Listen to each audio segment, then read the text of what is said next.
Yeah, for me, colouring pencils, I'm so comfortable using them. In all my sketches I do in pencil, my sketchbooks, I've got a whole time here with all my drawings in, so I just try to keep working as if I would, as if I was working a sketchbook. They have quite a nice quality to them, even when they're reproduced, that they almost look like a lithograph, which is an old printmaking process. So I really love that softness they bring, and they're quite rough, so they kind of work well for the nature of the book, I think. Yeah. I want to keep it quite simple, and it felt like a bit of a bold move to do that, just to stick with something quite basic, I suppose. But with one medium, you can really push it, and that's what I quite enjoyed, seeing how much I could get out of it using really dark spreads where there's no white space at all, and quite heavily coloured in, compared to the much softer, lighter ones. For example, where they're crossing the ice, it's just using the white of the page, and the pencil is very light there. So trying to push the medium as much as I can was a good experience. Yeah. I've actually got them all here. It's quite a lot. I couldn't tell you how many exactly, but quite a lot.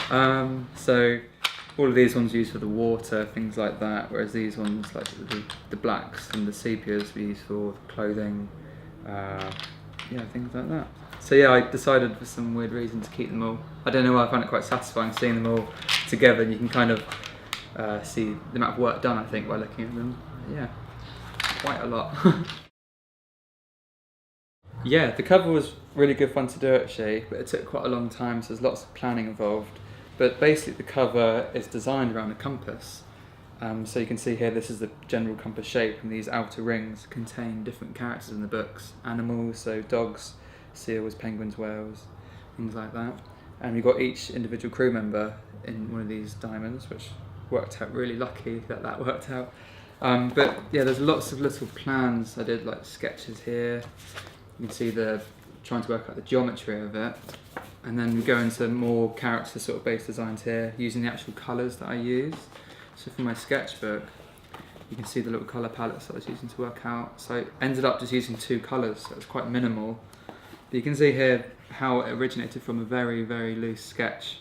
And from there, I would work up my designs further. So here, you can see things tightening up a bit more, practicing how I'm going to draw my little characters, how I'm going to make them all different from each other. So I went through quite a long process of lots of thumbnails. These are actually ink sketches, not pencil, but lots of little sketches, how I might make them different. And then working using pencil, and things not looking quite right, so that looks a bit too loose. So I had to think of using borders to break up the different characters until I finally got to my final image here. So you can see it is as it is on the cover really. I think apart from this ring here, it's identical. It's just this little ring here which changed. Yeah.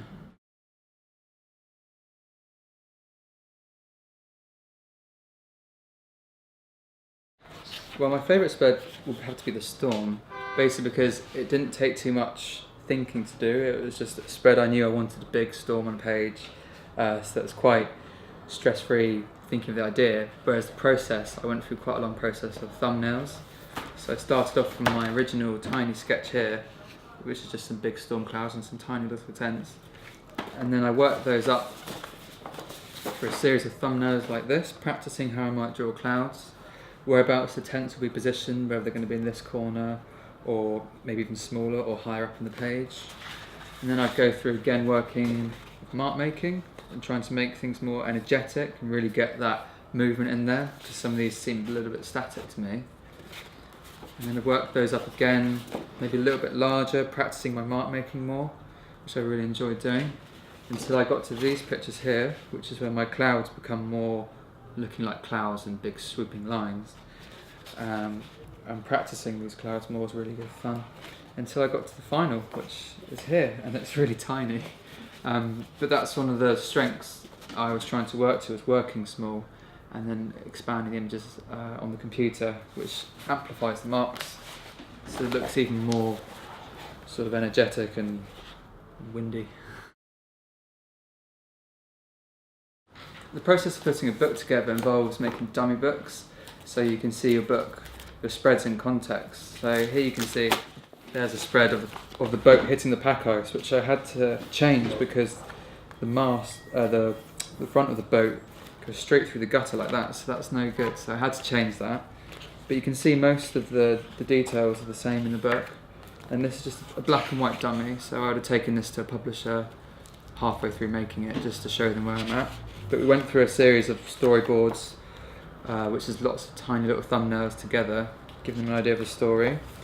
And then I worked that up a little bit better into a colour dummy book here. So here you can see some of my spreads and colour, but these are never to be changed as well. This is what I actually took to a design show, and this is where the book got picked up from looking at this. So if anyone's making books out there, it's really important to make little dummy books like this, because you never know. It's really useful.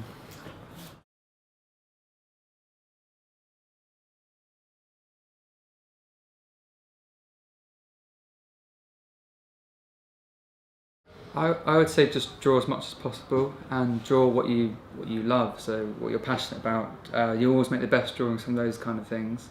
So whatever you're interested in, really, just go for it and try and make stories out of it. If you love storytelling, I would just keep creating lots and lots and lots of things, and you'll eventually wind up somewhere making picture books, I'm sure, if that's what you want to do. So yeah, just practice a lot and don't worry what other people are doing as well.